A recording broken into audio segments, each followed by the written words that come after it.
Hi, I'm Jerry Young, and this is Bluesman. Lance Bennett and the Gladstonians bring a wide range of musical styles and influences to the blues table.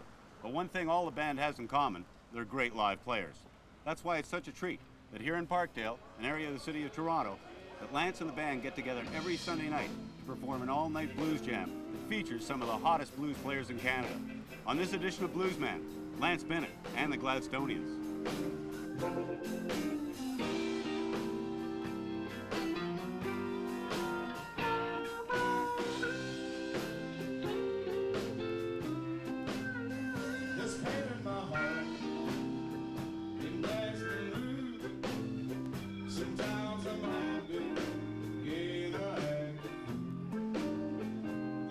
I first started playing the mouth organ, I guess when I was about 5 years old, but then there was a big gap. Then I picked it up maybe at high school. The high school I was at was right next door to an art school. And so the artses all played guitars, and I started messing about on the harmonica. That's sort of how it all started. I'd play at teenage parties, you know, that kind of thing.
It's a big addiction playing music. It's much bigger than nicotine. I tried to give it up because it really wasn't working.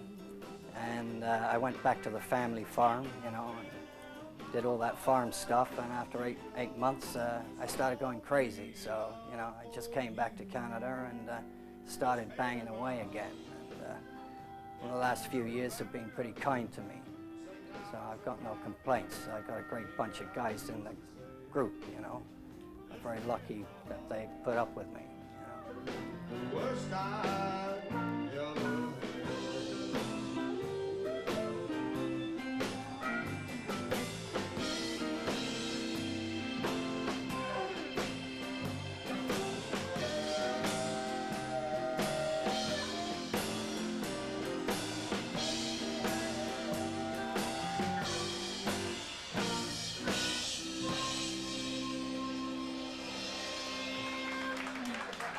The Gladstonians, as the definitive band, has been together about 2 years, but I've been running this sort of Sunday bash here for about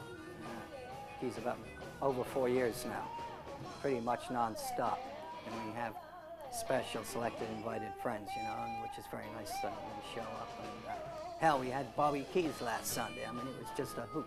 The staff are great. The management let me get away with murder. It's outrageous, and so we're here, you know.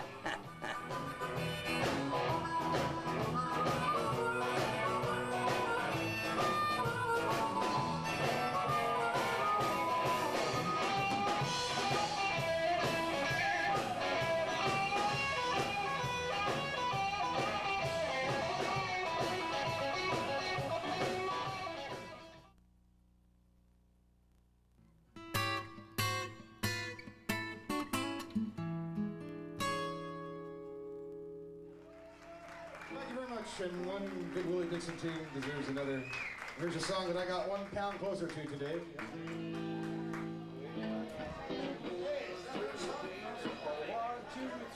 Well,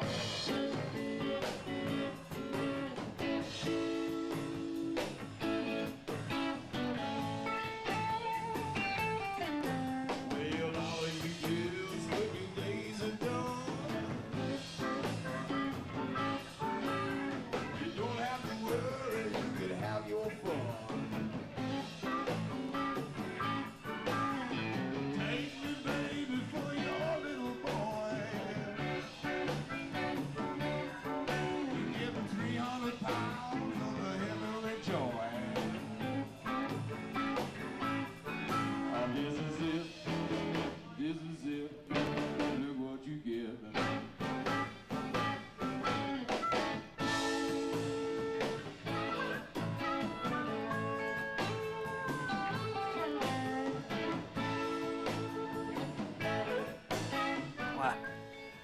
was growing up, you know, pop music on the radio was a major thing. I suppose, I think I'm 47 now, so you know, in the 50s, rock and roll emerged in England, like Bill Haley and the Comets was enormous.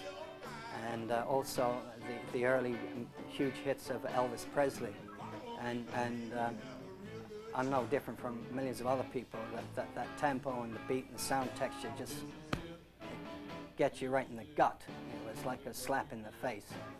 And so it goes on.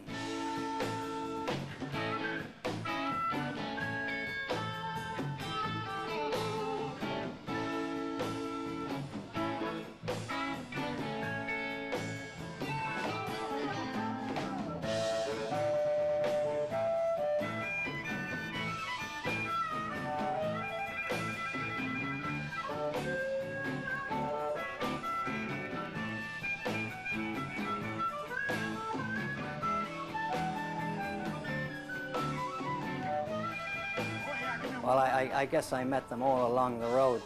Mike Burns plays electric guitar and sings in a stalwart manner. He's a super guy. He comes from a hockey-playing family. He doesn't know the word fear. And he always wanted to play music and electric guitar. And his bravery that went through all that kind of tough guy stuff on the Canadian ice hockey scene was translated into the way he approaches his music, which is very bold.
Thank you very much. I'm going to take you over to Mr. Michael Midnight Burns. That song was from Maya, by the way.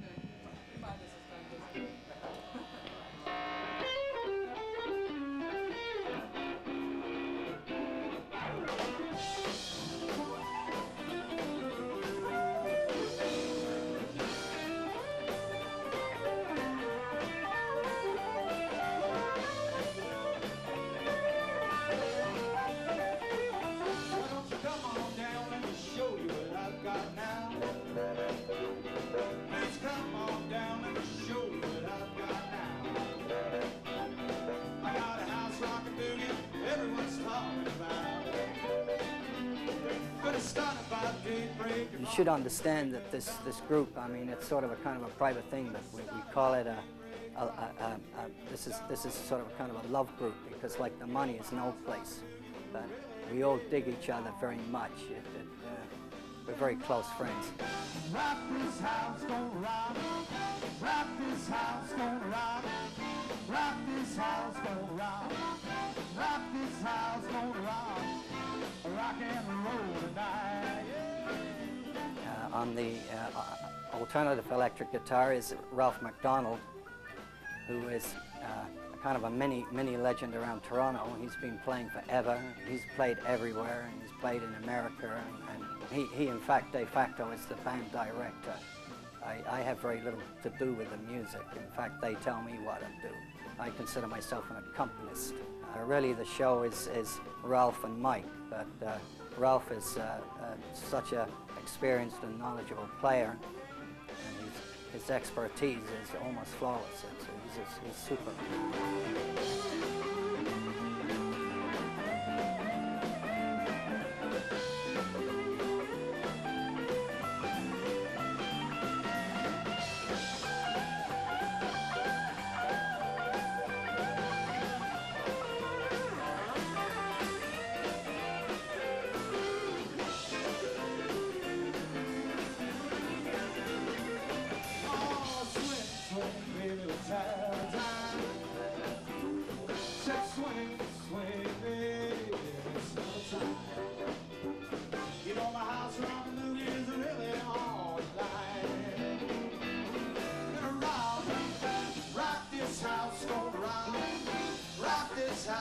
We've had various keyboard players.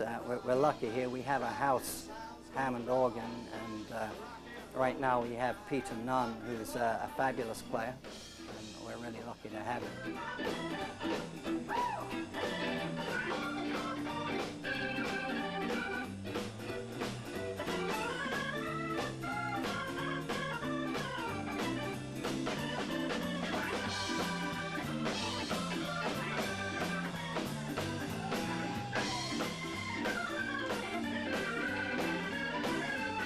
Paul Crossman has had really quite a sparkling career. He was the absolute original drummer for quite a famous group there back, I guess, in the psychedelic days called Ocean. And so he's actually had a taste of like playing to mega audiences, and geez, he's got lots of stories to tell for sure.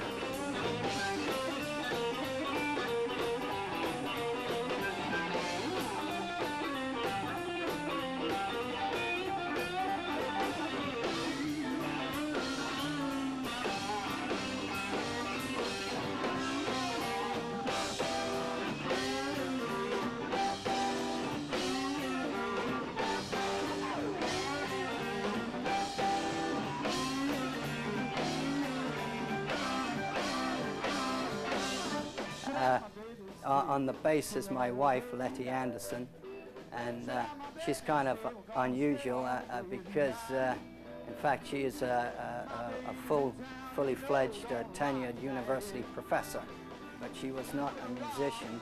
She just had sort of a natural talent, and she's come a long way in a very short time, and she's now absolutely my right-hand man, if you'll pardon the expression. And I prefer her on bass to anybody. And she understands exactly musically where I'm coming from. We talk about music incessantly, you know. And she's my partner. She's my wife. She's super. And she's on the electric bass, for sure. Yeah.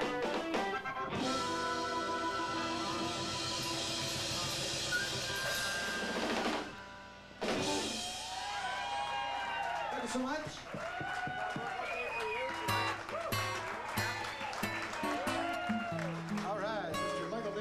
Sir.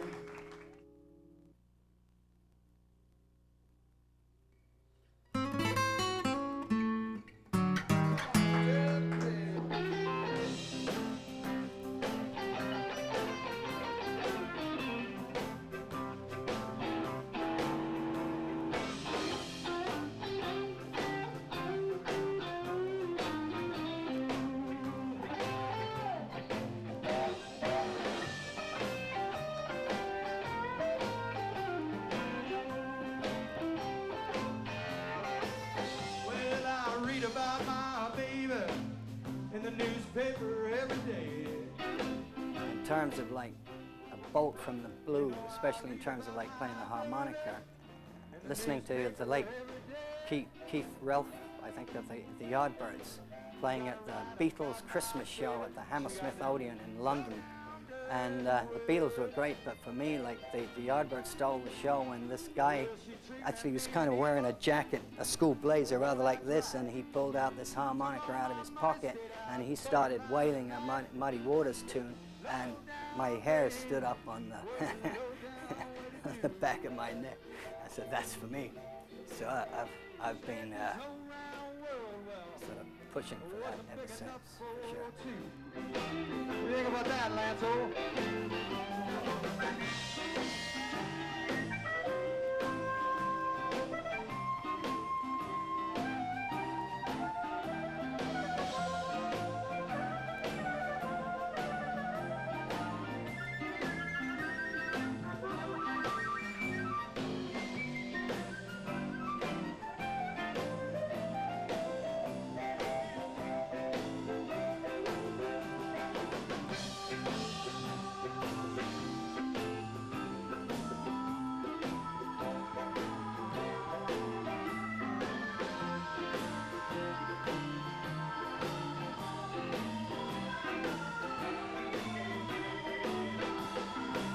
I must say that also that Brian Jones of the Rolling Stones, I thought was a super influence.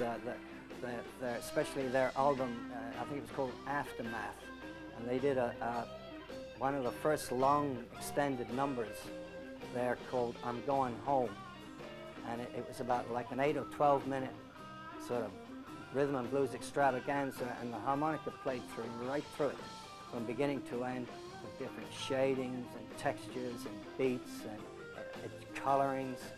It was inspiring, and that knocked me out too, for sure.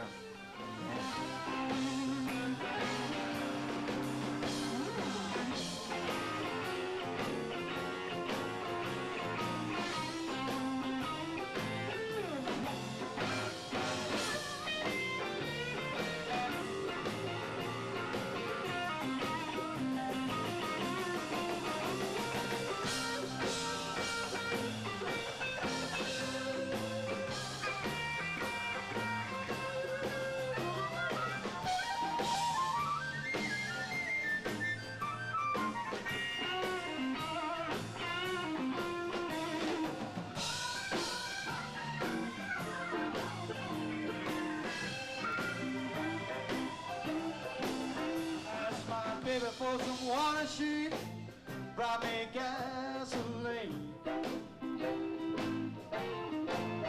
Asked my baby for some water, she brought me gasoline. Now that's the meanest woman always I've ever seen. She got one way to do it. That's a low down way to do it. Well, she got just one way to do it. That's a low down way to do it. She got just one way to do it. She will not treat me right.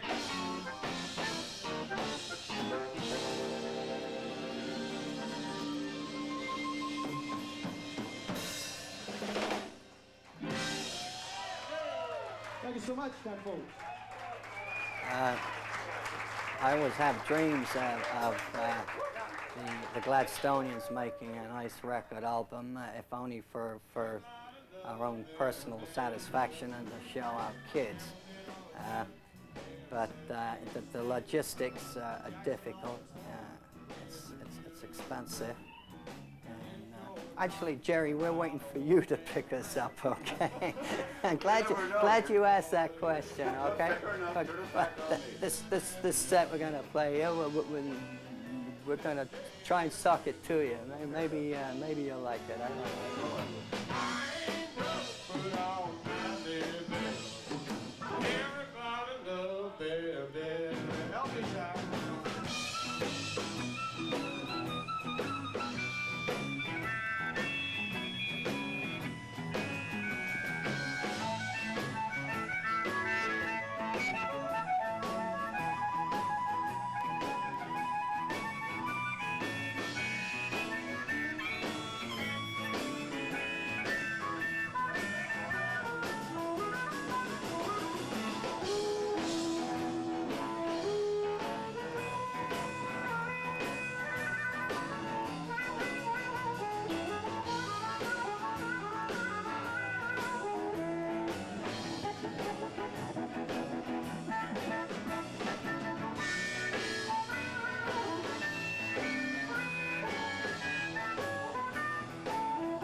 I guess I'd like to make one nice record, at least maybe one nice record for my own personal satisfaction there.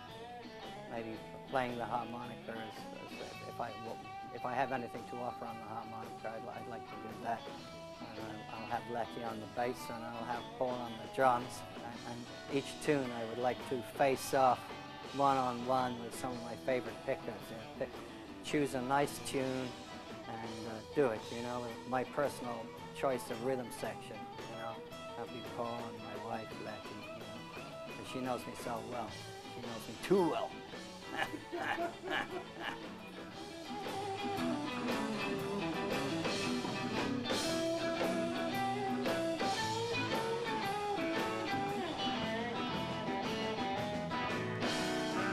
Franklin on 100 is really sweet, but a 500 McKinley is the one for me. And if I get a Cleveland, well, I'm really set. $1,000 Cleveland is a hard to get. Them dead president, them dead president. I ain't broke, but I'm badly bent. Everybody love them dead president. Pick it up now.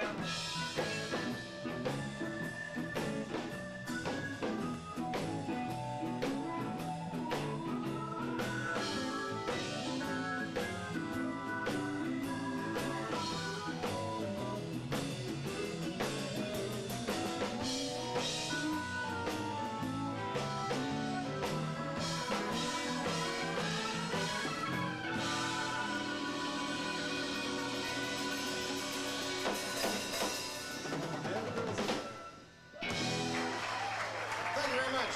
Another Willie Dixon song.